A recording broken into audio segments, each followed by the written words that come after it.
"Mengapa kami tidak dapat mengusir roh itu?"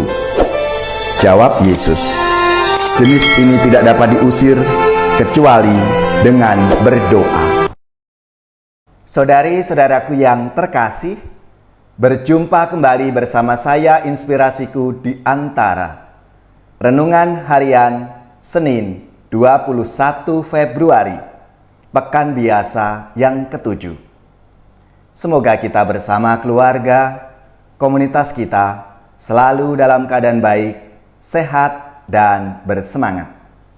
Marilah kita bersama-sama mengawali renungan kita dengan tanda kemenangan Kristus. Dalam nama Bapa dan Putra dan Roh Kudus. Amin. Allah Bapa sumber kebijaksanaan, ajarilah kami kebijaksanaan-Mu, supaya kami menjadi tulus dan menjadi pembawa damai kepada sesama. Dengan pengantaraan Yesus Kristus Putra-Mu Tuhan kami, yang bersama dengan Diko dalam persatuan Roh Kudus, hidup dan berkuasa, Allah sepanjang segala masa. Amin. Dalam nama Bapa dan Putra dan Roh Kudus. Amin. Inspirasi kita hari ini dari Injil Suci menurut Markus bab 9 ayat 14 sampai 29. Marilah kita baca bersama dan kita renungkan. Pada suatu hari, Yesus bersama Petrus, Yakobus, dan Yohanes turun dari gunung, lalu kembali pada murid-murid lain. Mereka melihat orang banyak mengerumuni para murid itu, dan beberapa ahli Taurat sedang mempersoalkan sesuatu dengan mereka. Ketika melihat Yesus, orang banyak itu tercengang-cengang semua dan bergegas menyambut Dia. Yesus selalu bertanya kepada mereka, "Apa yang kamu persoalkan dengan mereka?" Kata seorang dari orang banyak itu, "Guru, anakku kubawa kepadamu karena ia kerasukan roh yang membisukan dia. Setiap kali roh itu menyerang, anakku dibantingnya ke tanah. Lalu mulutnya berbusa, giginya bekertakan, dan tubuhnya menjadi kejang. Aku sudah minta kepada murid-muridmu supaya mereka mengusir roh itu, tetapi mereka tidak dapat." Maka kata Yesus kepada mereka, "Hai kamu, angkatan yang tidak percaya, berapa lama lagi aku harus tinggal di antara kamu? Berapa lama lagi aku harus sabar terhadap kamu? Bawalah anak itu kemari." Lalu mereka membawanya kepada Yesus. Dan ketika roh itu melihat Yesus, anak itu segera diguncang-guncangnya, dan anak itu terpelanting di tanah dan terguling-guling, sedang mulutnya berbusa. Kemudian Yesus bertanya kepada ayah anak itu, "Sudah berapa lama ia mengalami ini?" Jawabnya, "Sejak masa kecilnya. Seringkali roh itu menyeretnya ke dalam api ataupun ke dalam air untuk membinasakannya. Sebab itu jika engkau dapat berbuat sesuatu, tolonglah kami dan kasihanilah kami." Jawab Yesus, "Katamu, jika engkau dapat. Tidak ada yang mustahil bagi orang yang percaya." Segera ayah anak itu berteriak, "Aku percaya, tolonglah aku yang kurang percaya ini."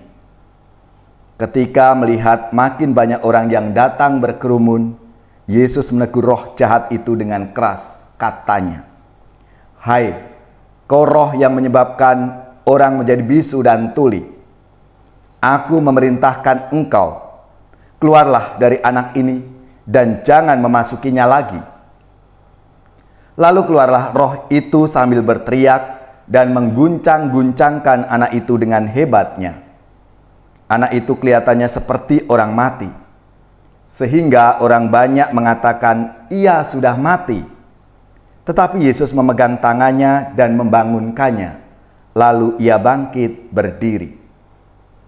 Ketika Yesus sudah di rumah dan murid-muridnya sendirian dengan Dia, bertanyalah mereka, "Mengapa kami tidak dapat mengusir roh itu?" Jawab Yesus, "Jenis ini tidak dapat diusir kecuali dengan berdoa." Demikianlah sabda Tuhan. Terpujilah Kristus. Saudari-saudaraku yang terkasih, para murid Yesus pasti sering melihat Yesus mengusir roh jahat, dan mereka pun diberi kuasa untuk mengusir roh jahat itu. Menjadi pertanyaan bagi kita semua. Namun mengapa mereka tidak mampu mengusir roh jahat yang membuat bisu? Dan dengan jelas Yesus menjawab bahwa mereka kurang berdoa. Doa adalah salah satu bentuk komunikasi dengan Tuhan. Dalam doa, kita menyampaikan segala peristiwa hidup kita kepada Allah. Doa berarti mengangkat hati, mengarahkan hati kepada Tuhan, menyatakan diri anak Allah, mengakui Allah sebagai Bapa. Doa adalah ungkapan cinta anak kepada bapaknya. Dan doa mendekatkan diri pada Allah, Sang Sumber Kuasa. Saudari-saudaraku yang terkasih, dalam kisah sabda Tuhan hari ini tampak bahwa para murid hanya mengandalkan diri mereka sendiri dan pengalaman mereka. Karena pernah melakukan hal yang serupa tanpa kekuatan dari Allah, maka mereka tidak mengandalkan kekuatan Allah, tetapi mendasarkan pada kekuatan mereka sendiri dan pengalamannya.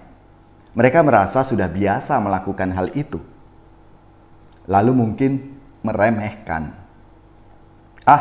Gampang, toh udah biasa.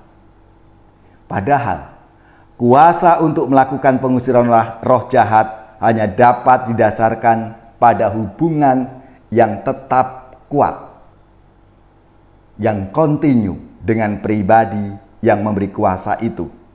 Hubungan yang terus-menerus dan dipelihara dalam doa.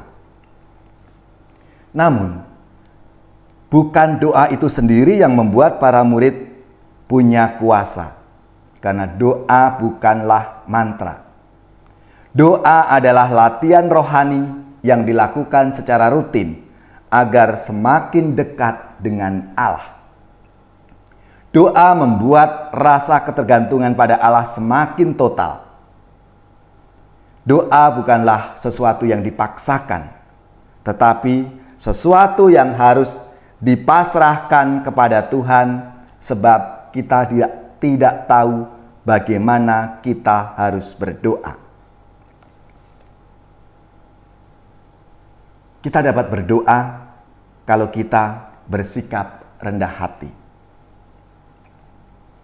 Dengan demikian, doa itu mengandalkan iman. Apapun pelayanan dan pekerjaan yang kita lakukan untuk Allah harus didasarkan pada iman akan Allah yang total.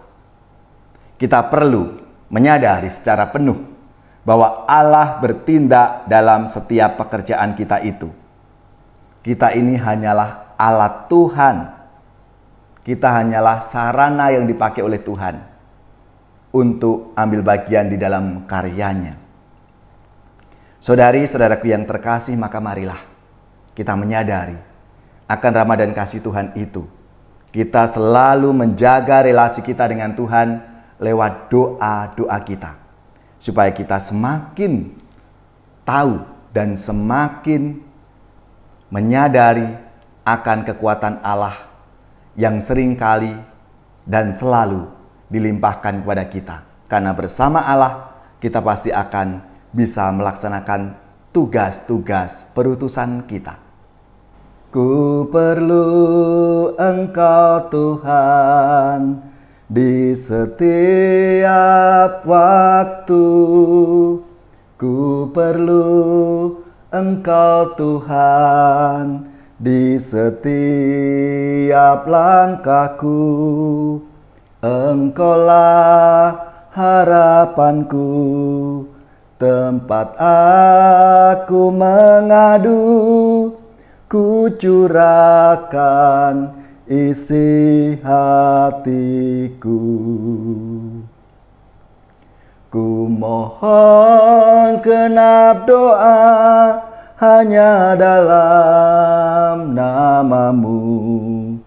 Ku pinta keinginan yang ku rindu.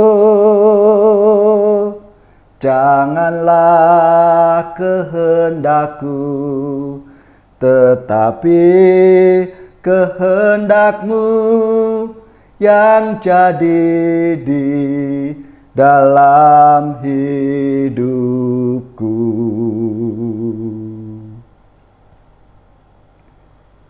Marilah kita siapkan hati kita untuk menerima berkat Tuhan. Semoga saudari-saudara sekalian, keluarga-keluarga dan komunitas kita, orang-orang yang kita doakan, mereka yang sakit, yang menderita, seluruh tugas, belajar, pekerjaan, usaha serta karya pelayanan kita dibimbing, dilindungi dan diberkati oleh Allah yang Maha Kuasa, Bapa dan Putra dan Roh Kudus. Amin.